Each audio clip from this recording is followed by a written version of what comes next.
Camp के अलावा भी जो पेशेंट कैंप से पहले से हैं उनमें क्या इम्प्रूवमेंट हुई, उनकी उपलब्धि क्या है, उस पर भी हम थोड़ा सा चर्चा करेंगे। वो पेशेंट भी यहाँ पे साथ में ही हैं। तो पहले तो हम बात करते हैं कैंप के पेशेंट्स की। सौदागर चौधरी, आर यू देयर? आए, बैठिए बैठिए बैठिए बैठिए। आपके 2 दिन में जो इम्प्रूवमेंट है, pen in the upper abdomen जब आए थे, excessive gas, flatulence, frequent urination, constipation, ये सारे जो डिस्कम्फर्ट्स हैं 2 दिन के अंदर, इनमें आराम मिल गया। यही इनका आपका मेन कारण था आने का, इनमें काफ़ी में आराम मिल गया। आगे चलते हैं। देवेंद्र सिंह, देवेंद्र सिंह जी हैं यहाँ पे, पीछे आप बैठे हैं। और 18 मेडिसिन आप लेते थे जब आए थे, 18 में से 13 दवाइयाँ बंद हो चुकी हैं, ख़त्म हो चुकी हैं। और बीपी की दवाई भी ख़त्म हो गई। दवाई ख़त्म होने के बाद भी आपका बीपी अभी का लेटेस्ट है 120/70, राइट। तो ये एक अच्छी इम्प्रूवमेंट है। अस्थमा की दवाई भी ख़त्म हो गई, 3 स्टेरॉयड है वो भी बंद हो गए, और बाउल मूवमेंट इम्प्रूव हो गया, या यूरिन आउटपुट इम्प्रूव हो गया, डिस्टर्ब स्लीप इम्प्रूव हो गया, फीलिंग फीवरिश उसमें सुधार आ गई। तो ये पिछले 2 दिन की आपकी उपलब्धि है।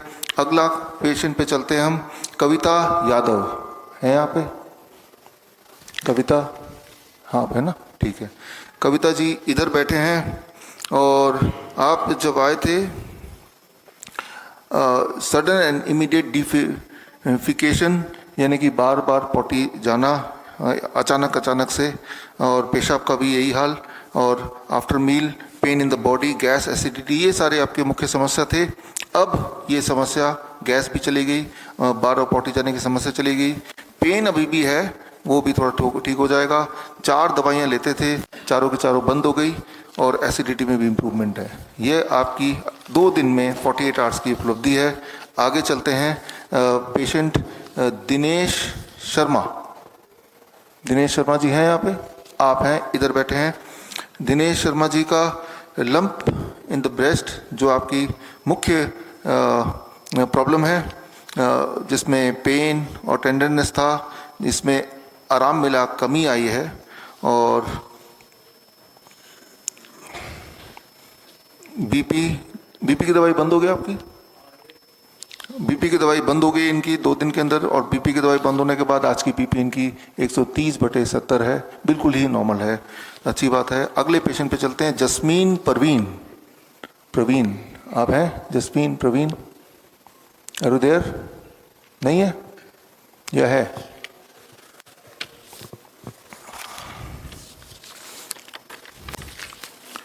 यह है Anjani Prasad. Yes, you are there. Anjani Prasad, आपके खूब सारे यहाँ पे लंबी लिस्ट है, जिनमें इम्प्रूवमेंट मिला है। पैरों की सूजन में इम्प्रूवमेंट है, चेहरे पे सूजन में, आप chronic kidney disease, hypertension, diabetes, इन तीनों परेशानियों की वजह से आए हैं। और फिलहाल आपका जो क्रॉनिक किडनी डिजीज़ के मुख्य जो सिम्टम्स होते हैं, सूजन आना पैरों में, हाथों में, चेहरे पे, ये सारे में आपको काफ़ी इम्प्रूवमेंट मिल गया है। आप इनसे मिलकर देख सकते हैं अंजनी जी को। और एपिटाइट इम्प्रूव हुआ है, भूख ना लगना, ये अच्छा हो गया। और मेडिसिन तो ले ही नहीं रहे हैं, मेडिसिन ले रहे कोई? नहीं ले रहे। जब आए थे तब 12 मेडिसिन लेते थे क्या? अब 0 मेडिसिन हो गया, 12 मेडिसिन गायब हो गए। और बीपी जब आए थे दवाई के साथ, तब बीपी आपकी 150/90 थी, आज दवाई नहीं है, बीपी 140/80 है, तो बीपी भी सही हो गया। तो ये आपकी उपलब्धि है। ब्लड शुगर आपका जब आए थे विद ऑल द मेडिसिन 132 था, फास्टिंग, आज फास्टिंग 106 है, तो लेकिन बिना किसी दवाई के। तो यानी कि डायबिटीज़ हो, हाइपरटेंशन हो, क्रॉनिक किडनी डिजीज हो, तीनों दिनों में, इन 2 दिन में यहाँ तक पहुँचा दिया है। अभी तो कल का दिन भी बाकी है, और कल नहीं, मैं तो बोलता हूँ 1 महीना ढंग से करना है, 1 महीना ढंग से करना है इसको। आगे चलते हैं यहाँ पे। त्रिलोकीनाथ जी, आप यहाँ बैठे हैं। आप त्रिलोकीनाथ जी, तो आप इंसुलिन पे थे, 30 यूनिट इंसुलिन लेते थे, 30 यूनिट आने से पहले। अभी आज कोई इंसुलिन लिया आपने? आज 0 हो गया, 30 यूनिट इंसुलिन का पूरी तरह खत्म हो गया, बिल्कुल फिनिश। और इंसुलिन नहीं लेने के बावजूद भी आज का जो फास्टिंग है इनका 155 mg पर डेसीलीटर, यानी कि आपके बॉडी ने इंसुलिन वाला काम कर दिया, आपके फूड एज मेडिसिन ने इंसुलिन वाला काम कर दिया।